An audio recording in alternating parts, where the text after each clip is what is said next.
We all want safety in our homes, but we've all removed the batteries from our smoke detectors from time to time because they're annoying and impossible to reset, right? Well, no more when you install the XSense XS01WT Smart Smoke Detector.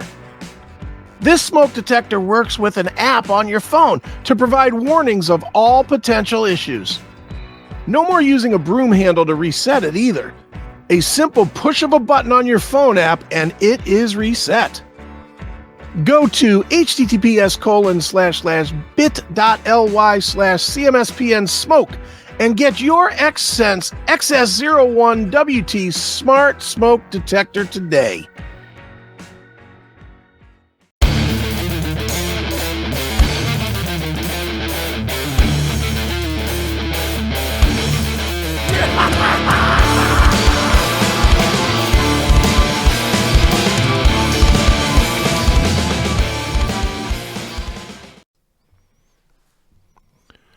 What's going on, everybody? It is Chris Akin, and it is time once again for another episode of Chris Akin Presents.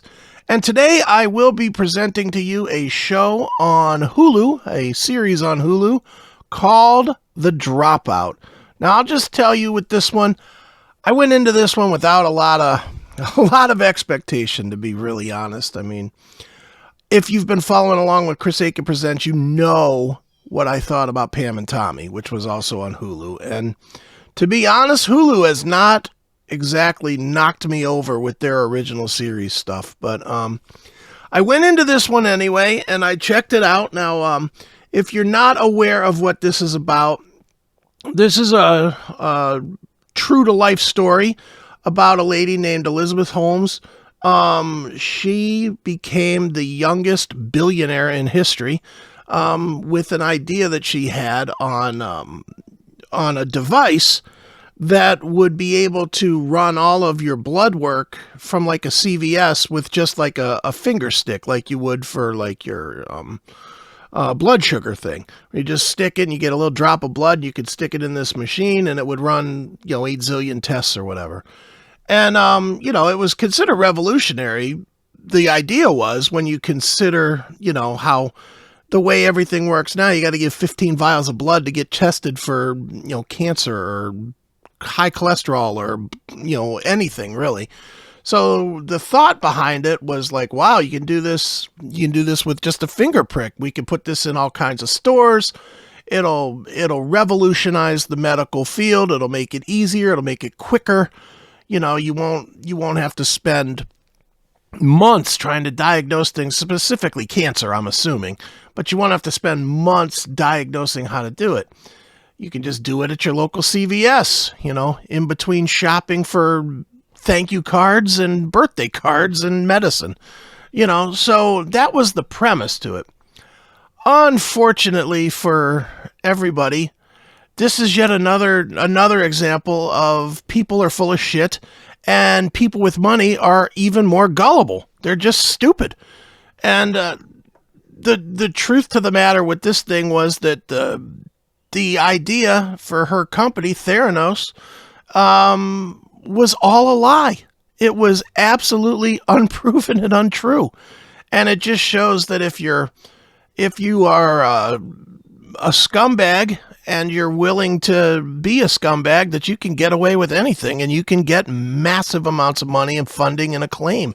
Now, with this Elizabeth Holmes, she was a disciple of Steve Jobs, and she literally made her approach on trying to be like Steve Jobs. Everything from the way she dressed to the way she talked, like she crafted her whole thing and to be like Steve Jobs, and it worked. I mean, she literally, at one point in the show, they said that she was worth $4.5 billion. Now, the thing about her is, this is a fairly recent story. She was only 19 when she started this company, Theranos. And, by like 25, she was worth billions of dollars. And she was doing the press circuit, and she was out there getting money from all kinds of major companies. They were all giving her, big money, like hundreds of millions of dollars to support this idea, which was a straight up lie. And so she ended up getting this distribution deal with Walgreens for hundreds of millions of dollars. And they put these devices that didn't work into Walgreens. And then what they were doing was using technology that did work from other companies, stealing their tech and having the blood samples that were gathered at Walgreens FedEx to them. And then they were doing tests. Well, inevitably the test didn't work.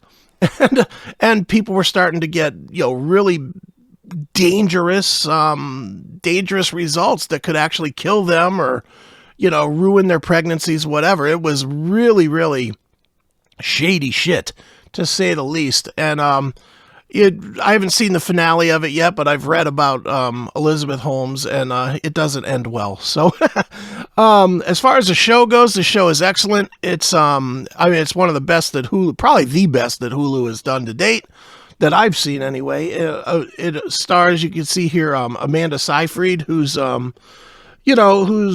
she's been in a bunch of stuff, and she does a fantastic job of getting the whole speech pattern thing and the whole look together. I mean, if you watch any of the actual interviews with Elizabeth Holmes, like on CNBC or Fox or whatever, because she's been on all those things back in the day, and you hear the way she speaks, which was a big deal, was she changed her voice to be all deep and like that. And she has kind of a unique sounding voice. If you listen to those old interviews and then listen to Amanda Seyfried do that voice, it is a dead ringer, and she looks almost exactly the same. It's really kind of creepy how close this actually comes to working. But it stars her. She does a fantastic job in it. It also stars Naveen Andrews, who most people remember in Lost, as Sunny Bawani, who was her kind of partner in crime and really was like the hardball guy in her life, that kind of, whenever she started feeling, I'll just call it girly because that's the way they presented it, like she wasn't strong enough. Whenever she started having those moments of weakness, he was the guy that was always like, no, you got to fucking do this. You got to push. We can make it. We can steal it. He was kind of, they portray him out to be the scumbag behind the scumbag, I guess. And I don't know if that's true or not. I mean, obviously I don't know the full story, but it comes off really well. So I definitely will recommend this one highly. It is called The Dropout. It is on Hulu. And if you're looking for something that's, cut from the headlines once again, this is a really, really good series. It's well worth the watch, and I recommend it very, very highly. A very good rebound to that shitbag that was Pam and Tommy. So check it out, The Dropout on Hulu, a Hulu original. And this has been a Chris Akin Presents original. And I, of course, am Chris Akin. Make sure that you do all the podcasty stuff. Subscribe, notification bell, leave a like, leave a comment. Let me know what you think of this one. And leave your suggestions for anything else you'd like me to review along the way. And that's going to do it let me try again. And that's going to do it for this episode of Chris Akin Presents. I, of course, have been Chris Akin. And guess what, folks? I will be again tomorrow. See ya.